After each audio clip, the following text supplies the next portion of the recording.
The Perma-Spike is one of my favorite towers in all of BT6. And as you guys know, I've done plenty of challenges with this tower. First off, I completed the 2 Mega Pops challenge with the Perma-Spike. And then a couple months ago, I actually completed the All Pops Chimps challenge with the Perma-Spike. And today we're stepping it up again with trying to get all 23 million pops in Chimps mode with the Perma-Spike, which is the same thing as an All Pops Chimps challenge, but instead of ending at round 100, you end at round 140. So is it possible? Let's find out. And also guys, if you have been enjoying the content, please consider hitting that subscribe button. I'm really trying to hit 100,000 subscribers, and only a small percentage of you guys are actually subscribed. Here we go guys, Perma-Spike All Pops round 140. Is it possible? Let's find out. Now, just like my previous All Pops Chimps challenge with the Spike Factory, in order to do this, we have to give ourselves a little bit of extra starting cash because you normally can't start with this guy in Chimps mode. But either way, we're gonna start with our Spike Factory pretty much as far back and to the left as possible. I just want it to barely be able to hit the track with the spikes. So maybe this positioning works. Let's see if that throws. It does throw, okay, nice. The reason why it's important to place this guy as far away is because we will be giving the Spike Factory a ton of buffs, such as the Berserker Brew. And the farther away I can place the Spike Factory from the track, the farther away I can Alk buff it. In that way, the Alk buff just has less likelihood to steal pops, you know what I'm saying? But yeah, we are doing this challenge on the map 3 mines round for a couple of reasons. First of all, this map is just one of the easiest in the entire game. The balloons do 3 loops in the middle, so you have a lot of time to build a spike pile. Also, you can remove these gemstones for extra income. I've got a feeling going for this removal so early might have been a mistake though, as just a base Spike Factory probably can't handle round 10. Let's see. And I can't afford an upgrade on this either. Well, I guess I could afford a long reach. Does long reach do anything besides increase the range? Range for spike pile drops plus piles last longer. Okay, so maybe last time some of the spikes died out. I don't actually know what the lifespan typically is and how much this increases it by. I'll put the stats on the screen, but let's just see if that makes any difference. Oh, it looks like it did. Nice. And honestly, since I got long reach, might as well just get smart spikes right now as well. That's going to allow me to target it. This has got to be one of my favorite changes NinjaCube has made with the game. Being able to target the Spike Factory is so nice, especially for challenges like this. But yeah, not only does Smart Spikes allow you to target it, it also gives the Spike Factory a speed bonus of, I think, 4 times attack speed at the start of every round. And at this point, I think we need to decide what cross path to get. This is the biggest debate with every time someone uses Perma-Spike. There's a bunch of commenters who think, oh, Ryan, the top path is to live and die for. And then some people think the middle cross path is to live and die for. And guys, I have done the math. And basically what the math says is if you have less than 3 Pierce bonus on your Spike Factory, the top cross path Perma-Spike's better. But if you have 3 Pierce bonus or more, the middle path is better. And since we'll be taking this challenge pretty late, I'm pretty sure I'll be getting more than 3 Pierce bonus throughout this run. So the middle cross path will end up being better. Also, I got that too late. I think I need to get it at the very start of this round. But yeah, there's a decent amount of math behind my decision here.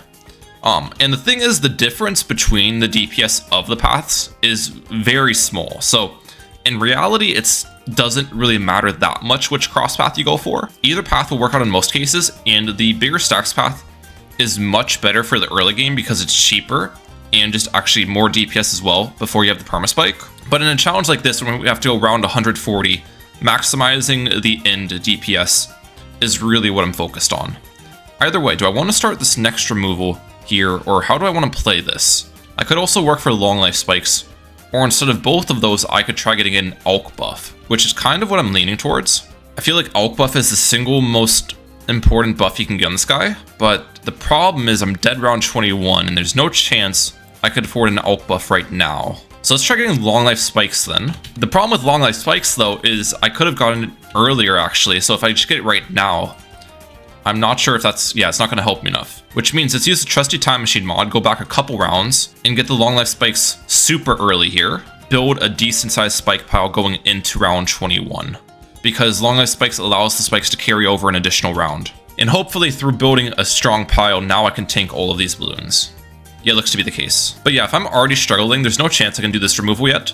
Probably best just to save for that Alk buff next. And the thing with the Alk buff location is I want it to be pretty much as far away from the Spike Factory, but still able to buff it. So if you basically look at the Spike Factory's footprint, I need the middle pixel of the Spike Factory underneath the Alchemist's range. I think right about here is probably a good positioning. Also, I'm going to target the Spike Pile at the top here, just so then maybe I can afford Berserker Brew mid-round 27. This is going to be a hard round for the Spike Pile to handle. Okay, maybe targeting at the top wasn't the best idea. The other advantage of doing this, though, is I'm going to pop some of the yells down into slower balloons, which will give me more time. No, I'm dead. Oh, no. And here's the biggest problem with long life spikes. When I retry last round, the Spike Pile's gone. Even though the first time I entered round 27, I had a big pile on the back of the map. This is one of the glitches that's been in BT6 forever, so I'm gonna have to go back a couple rounds and rebuild that Spike Pile. Either way, the way I'm gonna defend round 27 is by adding a glue gunner in round 26 with stronger glue. And my hope here is that I can glue at least a couple of these zebras, yeah. And what this does is it's gonna make round 26 a lot longer, thus giving me much more time to build a strong Spike Pile for round 27. All right, let's see how we do this time.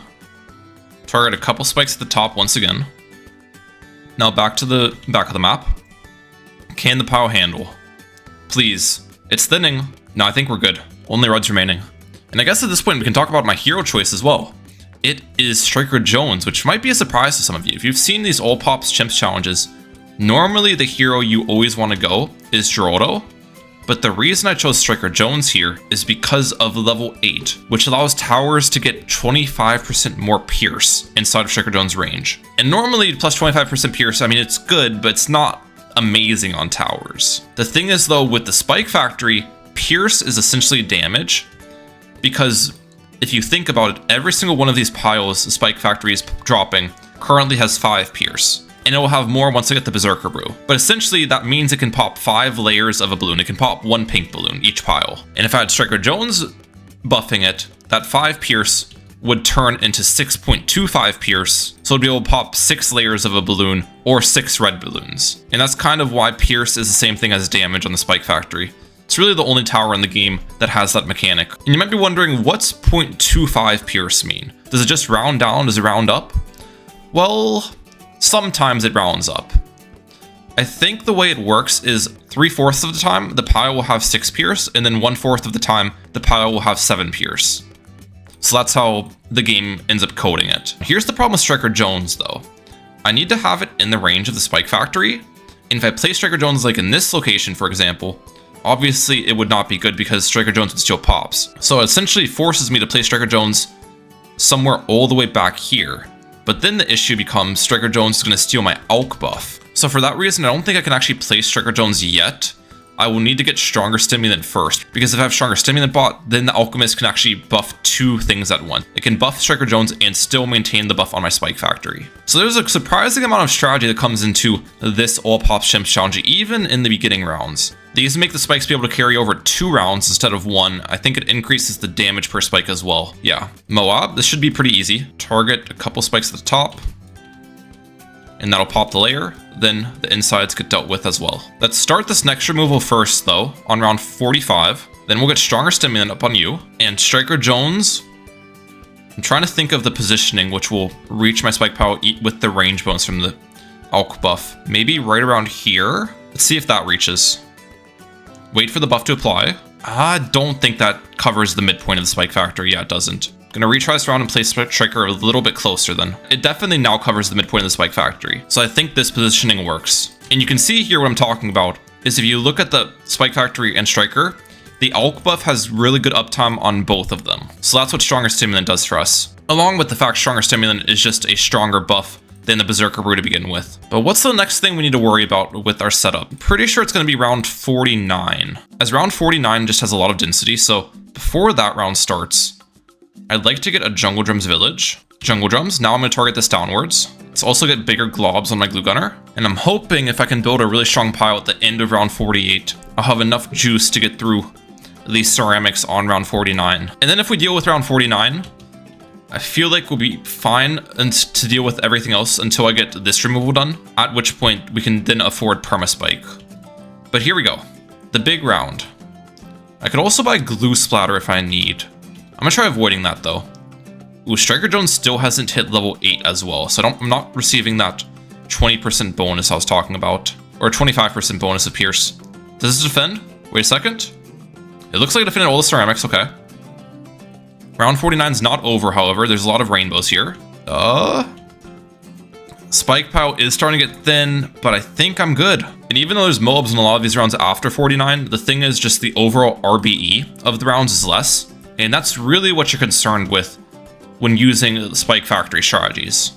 The density of the round is the only thing that matters, not really the amount of layers the balloons have. So these rounds should be pretty free for us. Come on. One round until I get the 15k. Yes. Oh, I don't have enough money yet. Wait, target right here. I thought I'd have enough money, and the issue is round 55 is a really difficult one. Lots of density this round, so I need to make enough money mid-round. I'm pretty sure I'm gonna die though.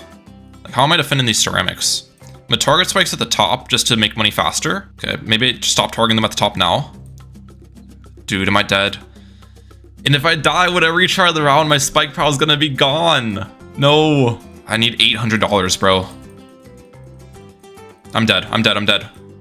$500 away. That is crazy. Oh, and then I retry round and everything's gone. Yeah, that's the most annoying glitch of all time. I've got an idea. You see how Striker Jones is pretty close to hitting level 8 for this round? Which means if I go back in time to round 39, which is when I bought my deadly spikes, and get Striker Jones down earlier than I did on the previous attempt, this way I'll have that Pierce bonus for round 55, and hopefully I can defend it, or at least defend long enough to afford the Perma-Spike. Alright, we are back with the earlier Striker Jones placement, and I did hit level 8 on round 54, so we should have a much stronger spike pile going into round 55, and build a stronger one during round 55 as well. Let's see if that makes the difference. We need to save up 32.4k here. That's the magical number. Just a little bit more money, please. Ooh, it's thinning. I think I'm good. We're good. Perma-Spike has been purchased. Let's go! That feels great, having the 5th tier on the field now.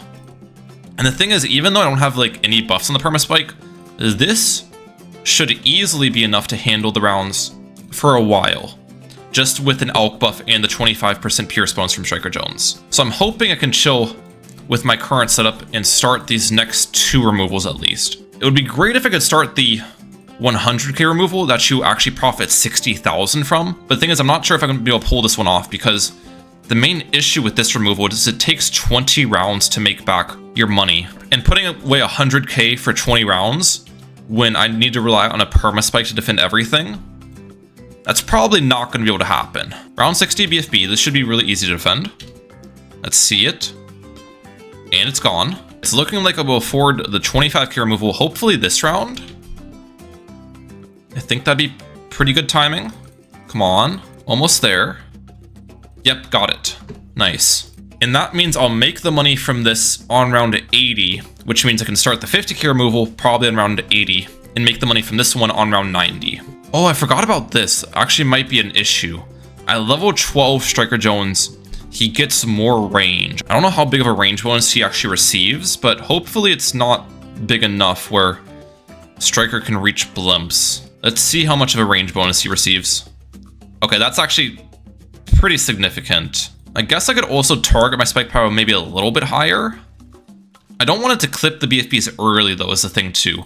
But by targeting it higher, that means I'll pop the BFBs earlier when they're exiting. Thus, Striker Jones is going to have less likelihood to attack them on their way out. But let's see if it attacks. Currently, it's looking like... Actually, that wasn't even very close to attacking. Okay, that's a good sign. All right, big wave of Camel Ceramics incoming. Can the spike pile handle? Easily. 2 rounds, so I make this income.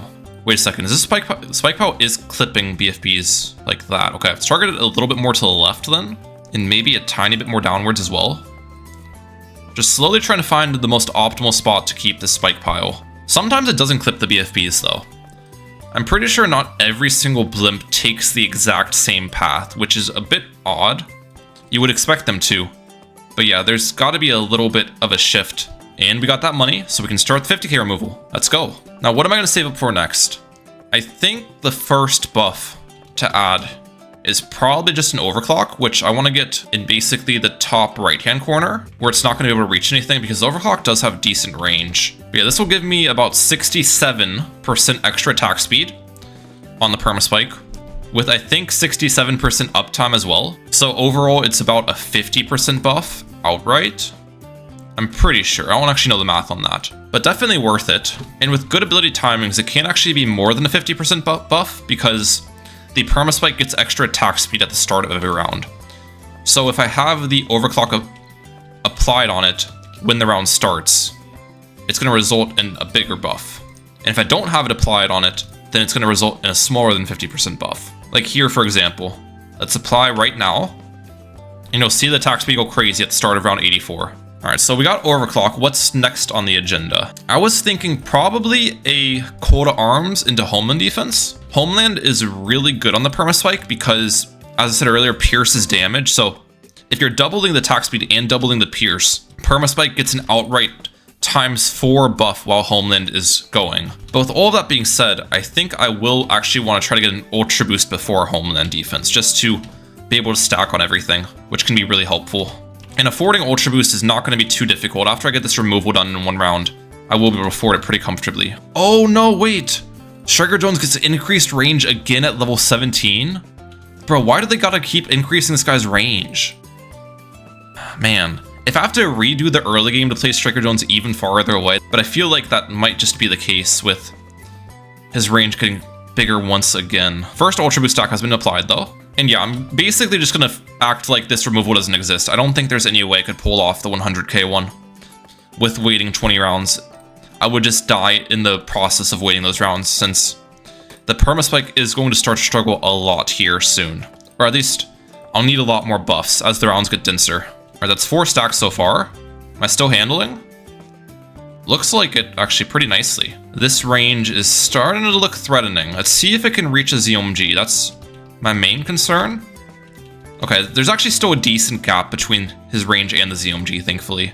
But BADs also have a bigger hitbox too, so if he can't reach a ZOMG, maybe he can reach a BAD. Call to arms is now here. That's plus 50% attack speed plus 50% pierce, so I think it's overall about a 2.25x buff while it's active to the Perma-Spike, compared to the 4x buff that the Homeland defense is. And here's the first round that might be a challenge, round 94. Just because this round, wait, Striker Jones got pops. When did that happen? It happened on round 93. How did you get pops around 93 of all things? This round doesn't even have ZOMGs. How did you see that? What are you seeing, bro? I think it's just a smart decision to redo all of this again with a better Striker Jones spot. It sucks, but we have to. One eternity later. Alright, we've made it back to round 93 once again. Same setup as last time, but better Striker Jones placement. So I'm hoping with this location, he does not pop anything. Also, probably a good idea to start stacking some Ultra Boosts on my Glue Gunner while I have the chance. Okay, Striker Jones, do not attack. And it looks like he didn't. Good. Definitely want to add the call to arms again as well. I'm pretty sure I'm just going to use that over and over again off cooldown, basically, is the move. Can we defend all these ZOMGs? Looks like we can. That spike power was hefty. And the other thing with the call to arms, you want to have it active at the start of the next round. Kind of same thing I was talking about with the overclock beforehand. Okay, round 95 is looking like it's getting defended. That's good. We've got 5 stacks on the Glue Gunner so far. I'm just gonna save for Homeland defense next. 43.2k is the amount I need for that. So it's quite the hefty price tag, but I think I'll afford that sometime soonish, at least. The main round I need to worry about next is round 98. I am a bit scared of all of those fortified BFBs. On the bright side, round 97 should be a nice opportunity for me to build a really strong spike pile going into 98. Okay, I'm gonna wait to use the call to arms here until the start of 98, so I have it available for the entire attack speed bonus now. And does this handle? If it doesn't handle, we can get a mob glue pretty cheaply and retry this round. That's the nice part about the Perma-Spike. When you retry the round, you don't actually lose the pile you've built up, unlike the Deadly Spikes and Long Life. All right, here we go. BFBs are starting to eat away at the pile. It's not the BFBs I'm concerned about. It's that big group of ZOMGs at the very end of the round. Still 0 pops on these guys. Can't handle. Ooh. Ooh. Ooh. It looks like we're good. I actually don't even know how much power I have left. That's the thing. It's kind of hard to tell when your pile is starting to get thin, you know? But it handled, so props to you, Perma-Spike. You're doing good. And we're only like a couple thousand away from the Homeland defense now. Let's go. By the way, that did not clip the BD. I thought this pile would clip it with how close it is to the track. Interesting. Good thing that my Alchemist can't hit this BD either, though. That was one of my other worries. Okay, Striker Jones, don't attack. Don't attack. It looks like we aren't. We're good, we're good. Nice. 3,000 away from Homeland Defense. I really would like to get it soon too, because I think round 103 is one of the first super dense rounds after round 100 passes. By the way, I didn't even like talk about it. We did pass 100 rounds of Chimps mode with every pop on the Spike Factory, so that's something to be celebrated. All right, Homeland Defense has been purchased. Let's go. That is a huge step in the right direction. Use it now. Start to build a really strong pile going into round 103. And what do I want to purchase next? I think probably a Mermonkey is the next best bet. Just getting a Pierce bonus from the Abyssal Warrior or whatever. We're gonna use Homeland Defense at the start of the next round. Now. Yep, that's gonna build a really, really strong pile. Wait, actually, let's do that. Redo that. Because I think I can afford a Mermonkey before this round starts. Maybe a third tier? No, I can't. I'm $50 off. Okay, we'll just try to get as early as possible into this round then. Does that reach? It does reach. Okay, nice. And we can't let the Mermonkey steal pops as well, obviously. Oh, we want to get Abyssal Warrior on it too. Not just the third tier. Can I afford Abyssal Warrior early? If I can't, then it might be best just to get a Moab Glue instead this round. Wait, we got it. I still don't know if that's going to be as effective as a Moab Glue to help me defend here though. Moab Glue might be better, technically. I'm gonna see if I can pop some of these ZOMGs down early in order to afford that Moab Glue, which would be good. Still 0 pops and everything, right? Yeah. I'm constantly checking. I've got like PTSD from some previous challenges where I randomly get a pop stolen and it just ruins my day. Got a feeling I'm not gonna have the spike pile I need to defend these. Come on, home. Yep, I'm not even close. Oh my gosh, that's a problem. All right, gotta do Moab Glue this time with the 10% bonus instead of the 20% bonus. There we go, got it. Does the slowing of blimps allow me to defend? Probably get primary training when I get the chance as well to increase the range and pierce of the Moab Glue. Oh, I'm like a couple seconds away from another Homeland activation. Please. Please. It's so close. I think I can make this work, but I need to retry from around 102. The reason I needed to redo this is by targeting my spike pile, which I didn't do last time, I can afford Homeland Defense a little bit earlier. So now I can get another activation of it, which will make a pretty big difference, hopefully. Another Homeland Defense, please. One more. Yes? Handle. I believe in you. We did it. Oh my gosh, it's so thin too. That got very thin at the end. Homeland Defense now. I waited to use it, that way it's gonna carry over for the start of 108 with the increased attack speed and everything. We're good. Nice. I'm 2k away from Lord of the Abyss. Should be able to forward on round 108, which is another dense round. Come on. Purchase it. Let's go. 40% pierce bonus now. Probably Coat of Arms next is what I'm thinking. Honestly though, I could also try going for an Energizer. I don't think that's necessarily a bad idea. It would be hard to get it without it stealing pops, but having a faster cooldown on Homeland Defense would be really nice too. Alright, can we defend the back end of round 108 here? Homeland Defense, one more time. Please handle Spike Factory. I beg of you. I beg of you. I think I'm handling. We're good. Nice. And I changed my mind. I don't think I want to go for Coat of Arms next. I'm pretty sure I'd rather just go for a couple Sabos next to increase our stalling capabilities. Going for a second Sabo might have been a mistake though, just because now I'm gonna have to wait longer to forward the Coat of Arms. Look at all of those ZOMGs though. That's the threat. Just spamming the abilities here. Still 0 pop stolen. Another Homeland, another Sabo. One more Sabo for the good time. Please handle Spike Pile. It's not handling. That's a problem.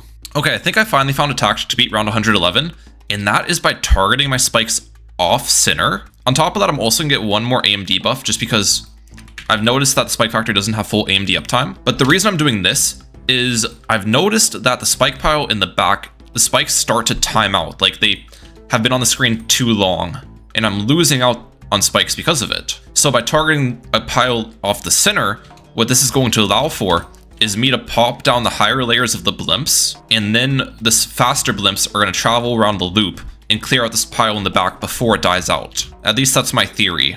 And hopefully that allows me to finally beat round 111, because I've been on this round for like an hour. Absolutely brutal round.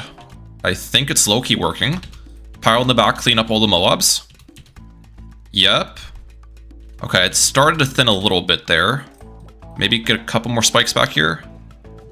Trying to manage it can be difficult too. And possibly I can afford a third Sabo mid-round as well. So I'm gonna try to work towards that too. I think just target all the spikes in the back from this point forward. The ZOMGs are gonna be the threat. I should be able to deal with all of these BFBs relatively easily from this pile. Please handle Spike Factory. I beg of you. Please, please, please, please, please. Please! It's thinning! Oh my gosh, it's so close. Maybe with even better targeting can make that happen. I feel like possibly a couple spikes despawned there. It's gotta be possible if it was that close though. Please defend these ZOMGs this time, I beg of you. I feel like I did better with the targeting. Only one way to find out. Spike pile handle. Please. Please. It's so close. No way. I did it. I beat round 111. All right, we've made it to round 124. Now, you might be wondering what I'm saving my money for. I've got 44k right now, and I was originally planning on getting an Energizer. The only issue is if I get the submarine like here, which is where I was thinking of getting the Energizer, I'm pretty sure the ALK buff is gonna buff it over my Spike Factory. But I guess we can see. No, it's still buffing the Spike Factory. I think that's fine then. Energizer is gonna be huge for me. But yeah, if you have an Energizer with a homeland defense and coal to arms, it's essentially 100% uptime for either of those buffs being active. Hopefully that's gonna allow me to defend round 124. The other nice part about Energizer is it's gonna give me almost full uptime on my Sabos as well with 3 Sabos. Okay, is this defending? Currently it's looking like it is. Here's the moment of truth. I think the BFBs are on their way out. Does this clean them all up? Let's see. Come on, Perma-Spike. Do your thing. Oh yeah, easily. The Perma-Spike's insane. We got 11 million pops in this guy right now. And I got 0 on the Energizer there, right? Yep. We have really good placements of these towers, I've gotta say. I've done a good job with it. And we've made it to round 131. Now this is probably gonna be the hardest round of the game, as it's the round with the most RBE from rounds 1 to 140. And I think there's like 1.5 million RBE this round. But can we defend? Can the Perma-Spike handle? That's the question of the day. We got Glue Storm in here too, so that's gonna be nice. The Spike Factory targeting as well this round. Come on, I need Glue Storm back. Yep. Bonus 2 damage. Handle. No, it's so close. I'm about 2 fortified ZOMGs off on that attempt. Okay, I ended up redoing a lot of the previous rounds and getting a final harmonic instead of the Energizer. And that's all I purchased. So I still have 41k I can spend on round 131. Which means I could technically get an Energizer as well. Final Harmonic has actually been really helpful in the previous rounds though. Like look at this, it just grabs the ZOMGs and brings them around and around. Obviously it has a pierce limit, so it's not like it's going to grab every single blimp, but even just grabbing a couple of them helps out a ton on the stall. And my placement of it's also pretty nice because it's getting the 40% pierce bonus from the Lord of the Abyss, which I think helps how many ZOMGs it can grab. Either way, let's see if this defends. That's the question of the day. Let's get the 4th Bloon Sabotage in here. Nice. I also have it on strong targeting. And that's another thing I don't know. If you have it on strong, does that mean the song will prioritize ZOMGs over everything else? Or does it always just prioritize the first blimp? I'm not sure. Right now I've got to say we're looking pretty good though. Don't know how many loops everything has remaining. It looks like some of the blimps are on their way out, but the ZOMGs I'd imagine still have quite a bit of track length to spare. Oh wait, this is actually interesting. I've stalled the round so hard that I'm out of Ultra Boost. You can use only a max of 10 Ultra Boost per round, and I've hit that limit. So that's actually a problem because it's going to wear off my Spike Factory at some point. In this case, it would actually be beneficial to have like an overclock alongside of my Ultra Boost because I could still apply the overclock buff, which is exactly what we're missing. If this doesn't work, I could also just redo the round and space out my Ultra Boost usage a little bit more because you don't necessarily need to use them back to back to have full uptime on it. I think we're going to be good either way, just based on how many blimps are remaining. The final harmonic has made a huge difference defensively. Well, haven't defended yet. 1 ZOMG remaining. Come on. We got this. And it's all dead. Oh my gosh. That is just such a big step forward for this. Now, the thing is, there's a lot of other super dense rounds after 131. Like, I think 132 and 133 are dense. But even with that being said, they aren't as dense. They don't have as much RBE. Oh, also guys, I probably should explain the fit change because this video is actually recorded across multiple different days. It has been quite the challenge, But with that being said, I did just finish a very long run. I ran 14 miles. I know, sounds pretty crazy. But I've talked about running a little bit on this channel in the past, and I am actually training for a half marathon race, which is in about a month's time. So I've been hammering the mileage week after week in preparation for that. I'm pretty excited because I've never raced a half marathon before. And if any of you guys are in the Columbus area, the race is in Columbus, Ohio, then you could maybe see me run, which would be interesting. That's the odd part. I have yet to meet a fan in public. I don't know when it's actually gonna happen. I feel like just one random day someone's gonna say my name when I'm getting Chipotle or something. Either way, Perma-Spike's got 20 million pops so far. Nicely done. Don't really know what to purchase next. The only thing I could really purchase that would even help my overall damage output is the glue storm I was talking about. But really not in the mood currently to add another ability to try to juggle through. I've already got enough on my plate right now. And hopefully here I can actually build a decent sized pile going into round 138, because the next round has an absurd amount of DDTs. I don't really think DDTs are too threatening against my Perma-Spike, but it's better to play it safe, because the round's also pretty short, so it's not like I will be able to build much of a pile during the round as well. End of round 137's here. Does the pile handle? It should. Yeah, it looks like we're good.